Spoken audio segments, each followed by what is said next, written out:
역시 뛰어난 성능은 반드시 그 진가를 인정받는 법입니다. 독일이 자랑하는 레오파르트2를 제치고 세계 탑5 전차에 선정되었던 K2가 또다시 새로운 수출을 준비 중이란 소식이 들려온 것입니다. 이번에 한국산 전차를 도입하려고 시도 중인 나라는 아르메니아입니다. 아르메니아의 국방장관이 직접 한국을 방문하여 K2 전차 구매 의사를 타진했으며 벌써부터 현지 매체에서는 K2 전차의 도입 가능성을 매우 높게 바라보며 각종 보도를 내놓을 정도로 아르메니아 내에서는 K2 전차의 도입을 긍정적으로 바라보고 있습니다. 그동안 폴란드 수주를 시작으로 한국산 무기가 유럽 진출을 활발히 시도하며 세계 방산 시장 4위 진입을 눈앞에 두고 있었지만 한국이 진출한 유럽 방산 시장은 폴란드와 루마니아 등을 위주로 형성되었습니다. 하지만 아르메니아로 한국산 전차가 수출된다면 한정되었던 수출 시장이 더욱 다변화할 수 있다는 점에서 더 큰 의미를 가질 수 있습니다. 그래서 준비했습니다. 오늘은 아르메니아의 K2 전차 도입 가능성에 대해 자세히 알려드리겠습니다.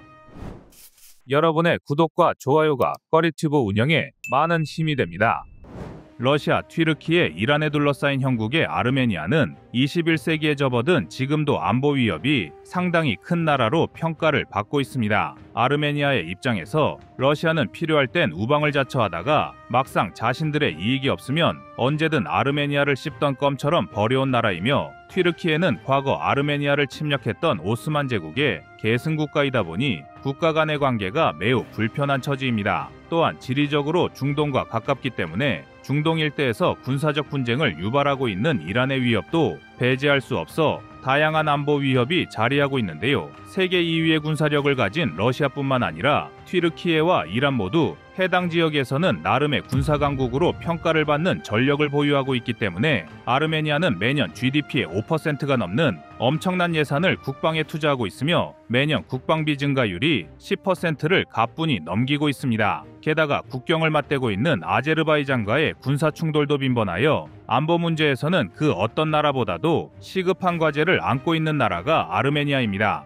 그리고 그런 아르메니아가 한국산 무기에 관심을 드러낸 것인데요. 아르메니아의 현지 매체인 옥스에이지의 보도에 따르면 서울에서 개최된 리임에 참석한 수렌 파피키안 국방장관이 한국과 K2 전차를 도입하기 위한 구매 협상을 진행했습니다. 리임은 인공지능에 책임 있는 군사적 이용에 관한 고위급 회의를 의미하는데 파피키안 국방장관이 여기에 참석한 것은 표면적인 명분이고 그 이면에는 한국의 방산 무기를 도입하기 위한 물밑 협상을 진행하려 했다는 것이 현지 매체의 주장입니다. 이 밖에도 파피키안 국방장관은 한국의 외교부 장관을 비롯하여 다수의 장관과 오찬을 가진 것으로 알려졌는데요. 한국과의 국방장관이 직접 방문하여 K2 전차 구매를 타진했다는 것은 다시 말해 아르메니아에서 한국산 전차 도입을 상당히 중요하게 바라보고 있다는 것을 의미합니다. 아르메니아의 지상 전력은 주로 소련제 무기로 구성되어 있는데 가장 주력으로 활용할 수 있는 전력이 3세대 수준으로 평가받는 T-80 계열의 전차입니다.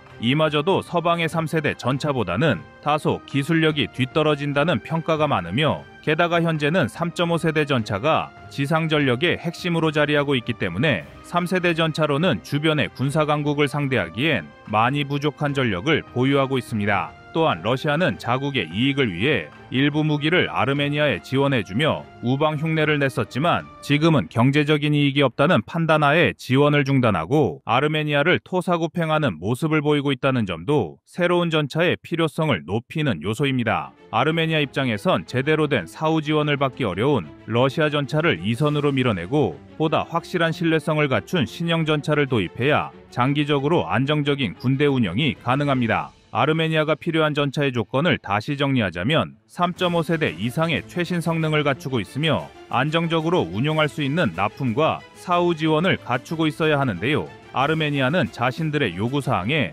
가장 적합한 전차로 K2를 선정한 것입니다. K2 전차는 현대위아에서 개발한 120mm 활강포 CN08을 탑재하였으며 자동장전 장치를 가지고 있어 빠른 사격이 가능합니다. 포탑 후방에 16발의 탄약을 적재할 수 있으며 자동장전 장치를 활용하면 1분당 최대 10발 이상의 포탄을 발사할 수 있을 정도로 빠른 재장전 속도를 가지고 있는데요. 여기에 더해 날개 안정 분리 철갑탄을 사용하기 때문에 적 전차에 대한 관통력도 우수한 장점을 가지고 있습니다. 한국군이 사용하는 K-79 날탄을 사용하면 2km의 거리에서 최소 800mm 이상의 관통력을 확보한 것으로 알려졌으며, 한국은 열화우라늄탄에 비해 관통자가 약한 텅스텐을 사용함에도 불구하고 탄심이 뭉툭해지는 머시루밍 현상을 개선하여 관통력을 열화우라늄탄에 준하는 수준으로 만들기도 했습니다. 또한 K2는 적의 공격으로부터 전차를 보호하기 위한 능동 방어 장치가 탑재되어 아군의 생존성을 향상시킬 수 있으며, 이외에도 적의 중성자탄의 위험을 감지하고 오염 지역을 우회하는 것까지 가능한 전천후 전차입니다. 그렇다면 K2가 상대해야 할 나라들은 어떤 전차를 운용하고 있을까요? 먼저 이란은 자체 개발한 줄피카 전차를 주력으로 운용하고 있습니다. 특히 2012년에 공개된 줄피카3는 러시아의 T-72를 모방하여 개량한 전차로 이란의 전차 중에서는 나름대로 최신 기술을 최대한 도입한 것으로 알려진 전차입니다. 줄피카3는 125mm 주포를 탑재하였기 때문에 구경만 놓고 보면 120mm 주포를 사용하는 K2보다 더 강한 화력을 가지고 있을 것처럼 보이지만, 문제는 포신이 겨우 43구경장으로 55구경장을 탑재한 K2보다 훨씬 짧은 포신을 가지고 있다는 것입니다. 포신이 짧다는 것은 발사한 포탄이 포신 내부에 머무는 시간이 줄어든다는 것을 의미하며, 그렇게 되면 장약의 폭발로 발생하는 가스 압력을 충분히 받지 못해 포탄의 초속이 감소하게 됩니다. 그리고 포탄의 초속이 감소한다는 것은 포탄의 운동 에너지가 감소하여 관통력이 줄어든다는 치명적인 문제를 발생시키는데요. 장갑 관통력이 떨어진다는 것은 결국 적 전차를 상대로 제대로 된 화력을 낼 수 없다는 점에서 전차에겐 치명적인 단점으로 작용할 수밖에 없습니다.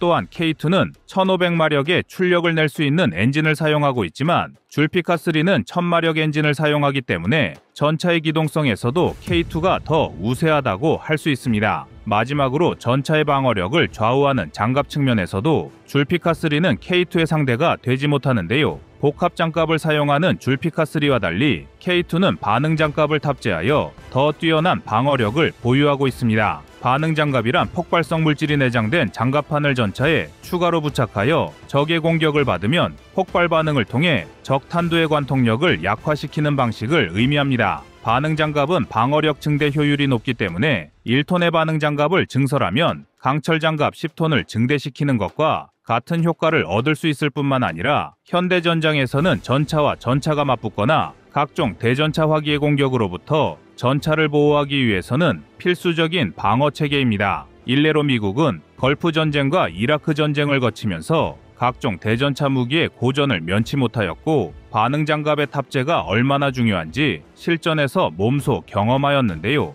그만큼 반응 장갑을 장착한 전차와 그렇지 못한 전차의 방어력은 실전에서 매우 큰 차이를 불러올 수 있고, 반응 장갑을 탑재하고 있는 K2의 방어력이 줄피카3보다 더 우월합니다. 다음으로 살펴봐야 할 전차는 튀르키예의 알타이 전차입니다. 알타이 전차를 도입하기 전까지의 튀르키예는 3.5세대 전차를 보유하고 있지 않아 아르메니아보다 나을 것이 없는 전차 전력을 보유하였고, 서아시아 일대의 국가 중에서도 노후화된 전차 전력으로 유명한 나라였습니다. 그랬던 튀르키예가 처음으로 보유한 3.5세대 전차가 알타이 전차인데요. 튀르키예는 자체적인 기술력으로 알타이 전차를 개발했다고 주장하고 있지만, 사실 알타이 전차는 한국으로부터 K2 전차의 기술을 도입하여 제작한 전차입니다. 그렇다면 알타이 전차는 원본이라 할 수 있는 K2와 동급의 성능을 가진 것일까요? 튀르키예에게는 안타까운 일이지만 알타이 전차는 K2와 비교되기는커녕 폭망한 전차의 상징인 아준과 비교되는 처지입니다. 알타이 전차는 K2의 기술을 도입하였으나 쓸데없이 중량을 증가시키는 과정을 거치면서 정작 전책의 가장 중요한 기동성을 놓치고 말았습니다. 야지와 도로에서 모두 K2 전차보다 시속 5km 이상 느린 기동성을 보유하고 있는데요. 이를 두고 서방에서는 알타이 전차의 중량 수치만 보고 방어력이 강화되었다는 출처불명의 소문이 돌기도 했습니다. 하지만 사실 알타이 전차의 중량이 더 늘어난 것은 K2 전차보다 보기륜 개수를 한 개 더 많게 제작했기 때문이지, 방어력을 강화하기 위해 장갑을 증가시키면서 중량이 늘어난 것은 아닙니다. 결론적으로 알타이 전차는 쓸데없이 늘어난 무게로 기동성만 상실해버린 전차가 되었으며, 쿠데타 시도를 제압하고 권력 기반을 다지려는 에르도안의 야욕으로 인해 10여 년의 세월 동안 기술 축적을 시도하던 오토카르사가 K2 양산에서 밀려나는 어이없는 일까지 발생한 것입니다. 단연간 한국과의 협업을 통해 전차 생산을 준비하던 오토카르가 사업에서 밀려나고 별다른 기술을 가지지 못한 BMC가 전차를 생산하게 되면서 알타이 전차의 생산 단가는 천정부지로 상승했는데요. K2 전차와 비교하면 알타이 전차는 최소 4배 이상의 가격 차이를 보여주고 있으며 비싸기로 유명한 독일의 레오파르트2보다도 2배 이상의 가격으로 생산하고 있는 것이 튀르키예의 객관적인 현실입니다. 따라서 아르메니아가 K2 전차를 도입하게 되면 자연스럽게 경쟁 국가인 튀르키예보다 더 나은 전차 전력을 확보할 수 있게 되는데요. 마지막으로 러시아 역시 T-14와 T-90M 등 다수의 3.5세대 전차를 보유하고 있긴 하지만 T-14는 푸틴의 자랑과 달리 2024년 8월을 기점으로 생산이 중단되어 사실상 K2 전차를 상대할 전력은 한동안 요원한 신세입니다. 이처럼 한국의 K2 전차는 러시아, 튀르키예, 이란 등의 국가가 보유한 전차 전력보다 명백히 더 우월한 성능과 생산 능력을 보여주고 있으며 아르메니아가 한국의 K2를 선택한다는 것은 그만큼 한국의 전차가 유럽과 아시아의 어떤 작전 환경 속에서도 우수한 모습을 보여줄 수 있다는 것을 방증하는 사례가 될 것입니다. 아직 아르메니아가 어느 정도 물량의 신형 전차를 원하는지 공개된 것은 아니지만 한국산 전차가 또 한 번 유럽 진출에 성공할 수 있다는 것만은 확실한 상황인데요. K2 전차의 성공적인 시장 확장을 기대하겠습니다. 여러분의 구독과 좋아요가 꺼리튜브 운영에 많은 힘이 됩니다. 다음은 24년 8월 28일 K2 대 러시아 전차 영상입니다. 8월 20일 러시아 방산업체인 로스테게자회사 우랄바곤자보드는 새로운 T-90M 프로리브3의 국가시험 통과를 대대적으로 홍보했습니다. 이에 전 세계 대부분의 군사 관련 매체들은 러시아 지상군의 전력 강화를 매우 심각한 사태라며 경고하고 있는데요. 그도 그럴 것이 T-90M 프로리브3는 기존 T-90 전차를 대폭 개량한 최신 모델로 주목할 만한 점은 전차의 생존성을 크게 향상시키는 RNIM 능동 보호 시스템이 장착되었기 때문입니다. 이 시스템은 전차에 접근하는 적의 대전차 미사일이나 로켓을 자동으로 탐지하고 요격할 수 있어 전차의 방어 능력을 크게 강화하며 또한 폭발 반응 장갑과 더 강력한 125mm 주포를 장착하고 있어 방호력과 공격력 모두 성능이 대폭 향상될 것으로 보고되고 있습니다. 여기서 끝이 아닙니다. 러시아는 2024년 말부터 T-14 아르마타 전차의 대량 생산을 시작할 계획인데요. T-14 아르마타는 완전히 새로운 세대의 전차로 무인 포탑과 차체 보호 시스템, 그리고 첨단 전자 장비를 갖추고 있어 러시아군의 차세대 주력 전차로 자리 잡을 것으로 기대되는 신형 무기입니다. 특히 이 전차는 네트워크 중심 전투 환경에서 다른 전차 및 전투 차량과 실시간으로 데이터를 교환할 수 있는 기능을 갖추고 있어 현대전장에 매우 적합한 모델로 평가받고 있습니다. 이러한 러시아의 기갑 전력 강화는 특히 우크라이나 전쟁과 같은 현대전장에서의 실전 경험을 바탕으로 이루어지고 있으며 러시아군의 기갑 부대 운영 전략에도 큰 변화를 불러올 것으로 보이는데요. 전장의 상황에 따라 자칫 전쟁의 향방과 앞으로 러시아군의 침략 전략도 영향이 클 것으로 전망되고 있습니다. 만약 러시아가 우크라이나를 때려눕히고 다음 행선지를 발트 3국이나 폴란드 쪽 대평원으로 잡는다면 그야말로 칭기즈칸 이후 유럽의 최대 위기가 올지도 모르는 상황인데요. 폴란드가 K2 전차를 도입하고 루마니아가 신형 전차 도입 사업을 본격화한 것 역시 그만큼 러시아의 기갑 전력이 동유럽 국가들의 실질적인 위협이 되고 있다는 방증입니다. 그렇다면 현재 폴란드 지상군의 마지막 보루인 K2 전차는 이들 신형 러시아 전차와의 일전에 대비가 되어 있을까요? 주요 성능을 먼저 비교해보면 자동 장전 장치를 탑재한 120mm 에로15 활강포를 사용하는 K2에 비해 T-90M 프로리브3와 T-14 아르마타는 125mm 2A40 및 2A82 1M 활강포를 사용합니다. 이들 주포는 다양한 유형의 탄약을 발사할 수 있으며 특히 아르마타의 주포는 기존 러시아 전차 주포에 비해 더욱 강력한 파괴력을 자랑합니다. 또한 아르마타의 포는 자동 장전 장치를 갖추고 있어 발사 속도 면에서 우수합니다. K2의 주포가 고속의 관통력을 자랑하며 최신형 K2탄을 사용하여 높은 수준의 장갑 관통력을 발휘합니다만 스펙상의 파괴력 면에서는 러시아 전차가 조금 우위라 볼 수 있습니다. 그러나 실제 전장에서의 적용이라면 얘기가 조금 틀려지는데요. 전통적인 서방형 전차 설계 철학에 따라 설계된 K2는 정확한 사격 통제와 높은 기동성을 기반으로 적 전차와의 전면 교전에서 강점인 반면 T-14는 개방된 지형에서의 장거리 교전에서 훨씬 유리합니다. 즉 붙어봐야 알 수 있다는 얘긴데요. 장갑의 성능과 생존성에서도 아주 작은 차이지만 러시아 전차의 우위가 점쳐지고 있습니다. K2 흑표는 복합 장갑과 능동 방어 시스템을 갖추고 있으며 RPG와 같은 휴대용 대전차 무기에 대한 강력한 방어력을 제공합니다. 또한 접근하는 대전차 미사일을 탐지하고 요격할 수 있는데요. T-90M과 T-14 아르마타는 모두 레리크트 폭발 반응 장갑과 RNIM 능동 보호 시스템을 갖추고 있지만 여기에 더해 T-14 아르마타는 완전히 새로운 차원의 무인 포탑과 고급 방어 시스템을 채택하여 승무원의 생존성을 극대화했습니다. 또한 T-14는 강력한 APS와 함께 레이더 신호 감소의 기술을 통해 적의 탐지 및 타격을 어렵게 만듭니다. 기동성과 엔진 성능은 K2 흑표의 압도적인 우세입니다. K2 흑표 전차는 1500마력의 디젤 엔진과 첨단 유압식 서스펜션 시스템을 통해 다양한 지형에서의 안정적인 주행이 가능합니다. 특히 비포장도로나 험난한 지형에서도 빠르고 민첩하게 움직일 수 있는데요. T-90M은 분명 1130마력 엔진 탑재로 충분한 기동성을 제공한다고 밝히고 있지만 험난하고 불규칙한 전장의 상황에 대응하기엔 K2에 비해 부족한 것이 사실입니다. 여기에 T-14 아르마타는 1500마력 이상의 강력한 엔진을 탑재하여 K2와 유사한 기동성을 갖췄다고 홍보하고 있는데요. 무인 포탑으로 인해 전체 중량까지 감소하여 실성능은 더 뛰어나다는 평가를 받고 있지만 검증되지 않은 성능이 발목을 잡고 있습니다. 만약 실제로 러시아가 우크라이나를 제압한 후 폴란드로 진격하게 된다면 그 다음은 폴란드가 보유한 K2가 전장을 맡게 될 것입니다. 다양한 지형을 가진 폴란드지만 주요 도시들이 위치한 중부와 서부 지역은 평지와 숲으로 이루어진 점을 감안해야 합니다. 이 지역은 전차 부대가 기동하기에 적합하지만 숲이 우거진 지역과 강이 교차하는 지역이기도 합니다. 따라서 대규모 전차 전투는 폴란드 동부 지역에서 벌어질 것으로 예상되고 있습니다. 현재 폴란드는 K2 흑표 외에도 레오파드와 PT-91이라는 폴란드 자체 개량형 전차를 보유하고 있습니다. 따라서 무거운 레오파드와 T-72 기반의 구형 전차 PT-91은 후방을 맡게 될 것이며 K2가 최전방의 전선을 지킬 것으로 예상되는데요. 폴란드군은 우크라이나 국경을 넘어 폴란드 동부 평야지대에 진입한 러시아 전차 부대를 무인 항공기와 정찰대를 통해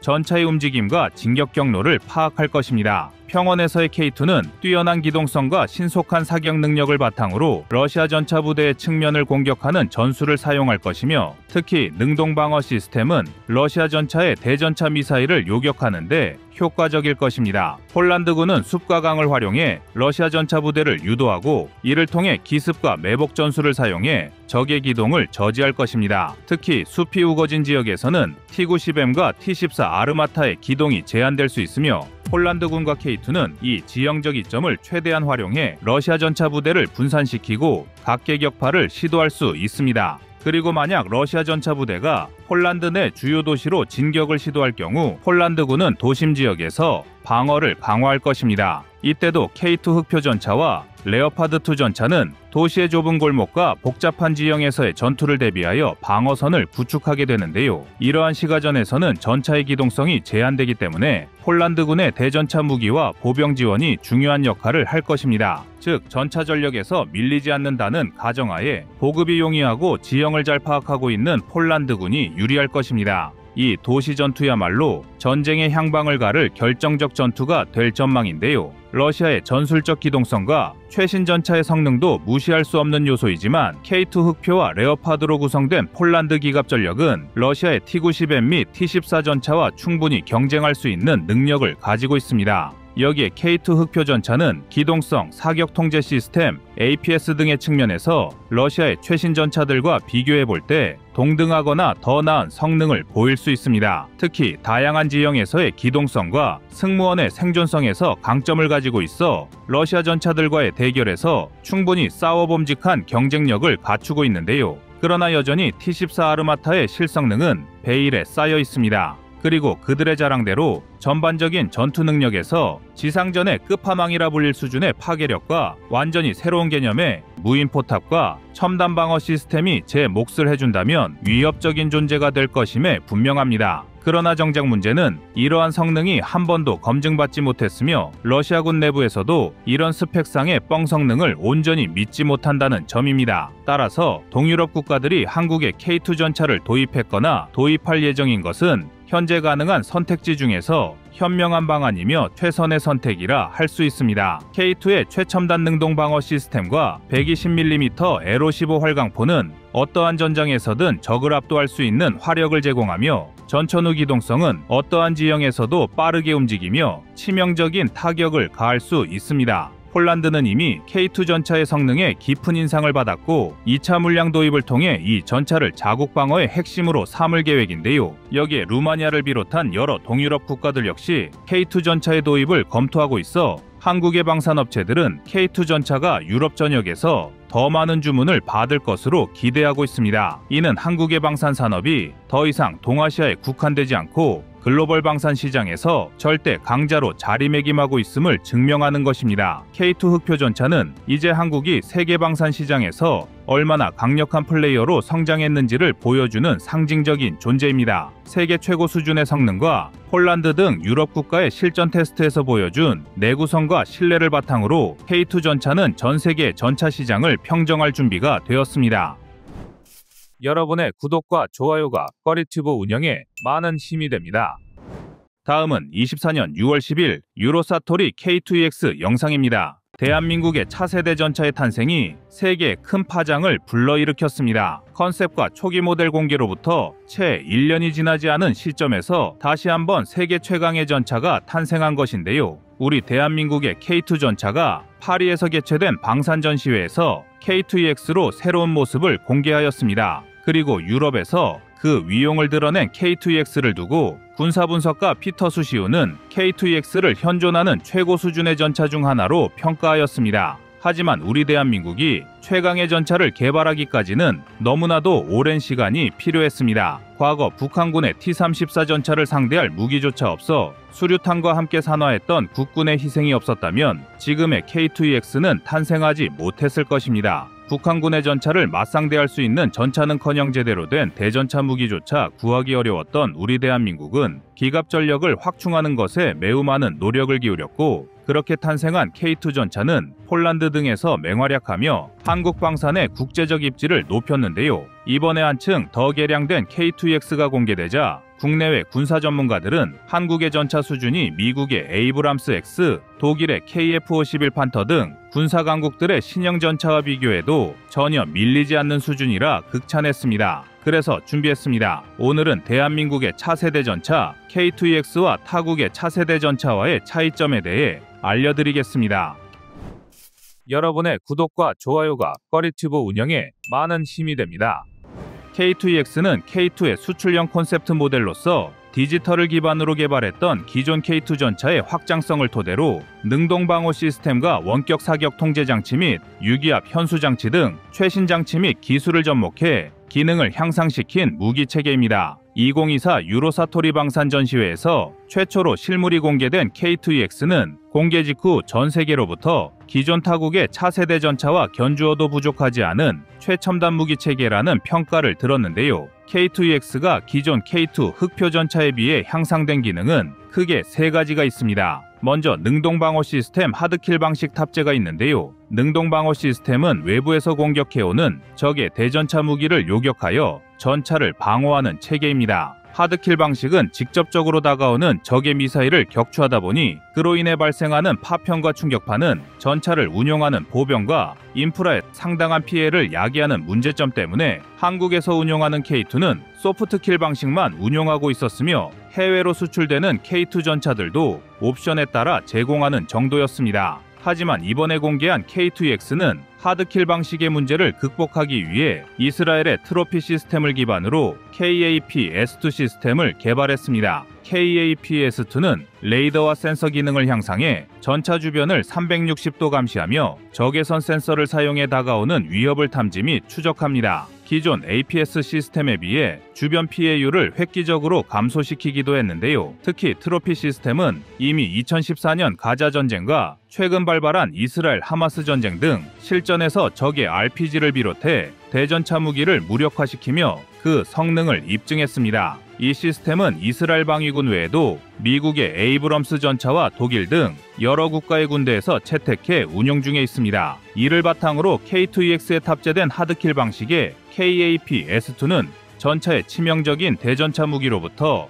방어력을 증대시켜 병력의 생존성을 향상시킬 수 있습니다. 두 번째로 향상된 원격 사격 통제 장치는 승무원이 전차 내부에서 원격으로 무기를 조작할 수 있게 하는 기능입니다. K2 전차의 경우 120mm 활강포와 복합 장갑 및 폭발 반응 장갑에 대한 기능이 우선적으로 개발되면서 RCWS 개발은 후순위로 밀려날 수밖에 없었는데요. 산악 지형과 도시 지역에서의 교전이 많을 것으로 예상되는 대한민국의 전장 환경상 전차의 적어도 전투 능력이 더 중시되었습니다. 이로 인해 초기의 전차장이 직접 외부로 나와 사격하는 방식에 문제점을 느끼지 못했습니다. 그러나 최근 세계적으로 발생한 두 번의 전쟁을 통해 드론이나 대전차 무기가 화두로 떠오르면서 승무원의 생존성 보장이 중요해졌습니다. 도시 전투 등 복잡한 환경에서 승무원의 노출은 북한의 저격수나 드론 등 폭격에 노출될 위험이 높아졌고, 이는 결국 전차의 전투 효율성 저하를 야기하게 됩니다. K2EX는 이러한 문제점을 해결하기 위해 RCWS를 도입하여 승무원의 생존성을 높이고 전차의 전투 효율성 및 전술적 유연성을 향상시켰습니다. 또한 K2 전차는 군사강국이 운용하는 동급의 주력 전차보다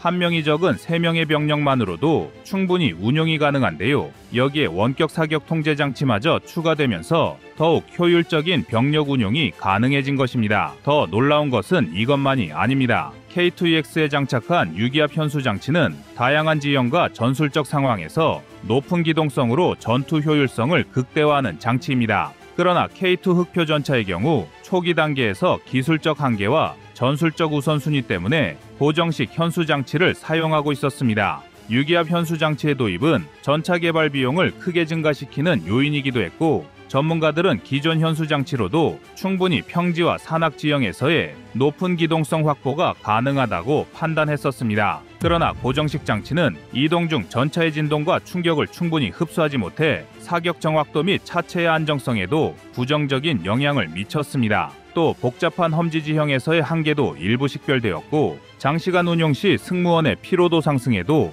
악영향을 끼쳤는데요. 반면에 유기압 현수 장치는 험준한 지형에서도 안정적인 이동이 가능하도록 각 바퀴의 높낮이를 조절하여 다양한 지형에 맞추어 기동이 가능할 전망입니다. 전차는 이동 중에 사격을 실시하게 되면 정확도 자체가 떨어지는 측면이 있지만, 차체의 경사를 조절하는 ISU의 장치로 인해 이동 중이나 정지 상태에서도 사격 정확도에는 영향을 미치지 않았습니다. 결국 전차의 높이를 전장 상황에 맞게 자동으로 조절함으로써 도시 전투는 물론 산악 지형 등에서 효과적인 작전 수행이 가능해지고, 궁극적으로 승무원의 피로도 감소 및 생존성 보장에도 크게 기여할 것이라 기대됩니다. 이와 같은 성능에 대해 군사 전문가의 조익은 에이브럼스와 T-14 아르마타 등 주요 전차 목록에 맨 위에 오를 자격이 있는 성능을 지닌 전차라고 평가했습니다. 이 같은 성능을 바탕으로 설계된 K2EX는 세계적으로 대표되는 차세대 전차와도 어깨를 견줄 정도로 뛰어난 성능을 자랑하는데요. 현재 차세대 전차는 대표적으로 미국, 독일, 러시아의 전차를 말할 수 있습니다. 그중 미국의 에이브람스 X는 미국의 차세대 전차로 하이브리드 디젤 전기 엔진을 사용하고 스텔스 기능이 탑재되어 있는데요. 주포는 120mm XM360E1 활강포를 사용하고 트로피 하드킬 APS를 통해 능동 방호 시스템을 갖추고 있습니다. 또 다른 특징은 자동 장전 장치와 원격 사격 통제 체계를 탑재하여 승무원이 전투 상황 발생 시 전차 내부에서 무기를 조작할 수 있습니다.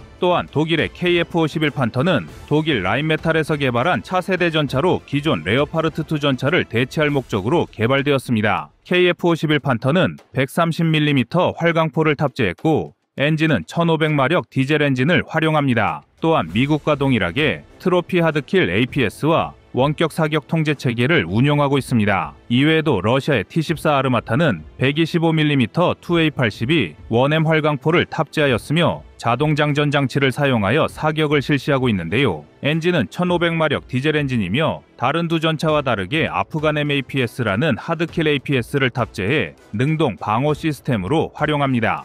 역시 원격 사격 통제 체계도 운용 중입니다. K2EX는 미국의 에이브람스 X, 독일의 KF-51 판터, 러시아의 T-14 아르마타와 비교했을 때 능동 방어 시스템과 원격 사격 통제 체계를 비롯해 유기압 현수 장치 활용 등 3개국의 전차와 비교해도 뒤지지 않는 기술력과 성능을 자랑합니다. 특히 3개국의 전차 모두 고정된 규격의 활강포를 운용하지만 K2EX는 120mm 또는 130mm를 선택적으로 탑재할 수 있어 확장성 면에서 우위에 있습니다. 이는 적 전차의 방어력에 따라 언제든 손쉽게 성능 개량이 가능하다는 것을 의미하는데요. 또한 유기압 현수 장치를 통해 스텔스 기능을 우선시한 에이브람스 X보다 기동성 면에서 우수하다고 평가받고 있습니다. 여기에 이스라엘의 트로피 시스템을 탑재한 에이브람스 X와 KF-51 판터와 마찬가지로 능동 방어 시스템을 구축하고 있지만 K2EX는 한국 전장 환경에 맞게 개량한 KAP-S2를 통해 국내 환경에 최적화되도록 설계되었습니다.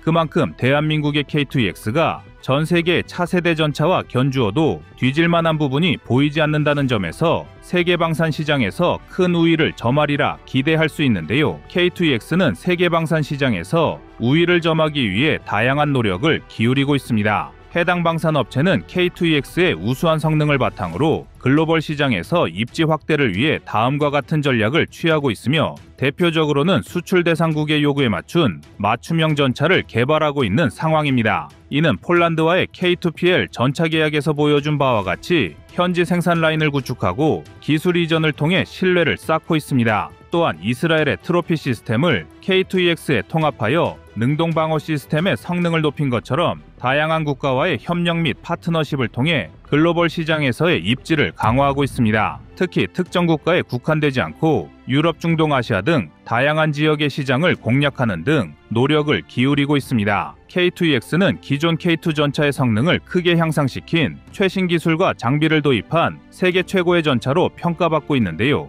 국가적 지원은 물론 업체의 기술 개발의 노력 끝에 탄생한 K2EX가 글로벌 시장에서 큰 성공을 거두리라 기대합니다. 이상 꺼리튜브였습니다.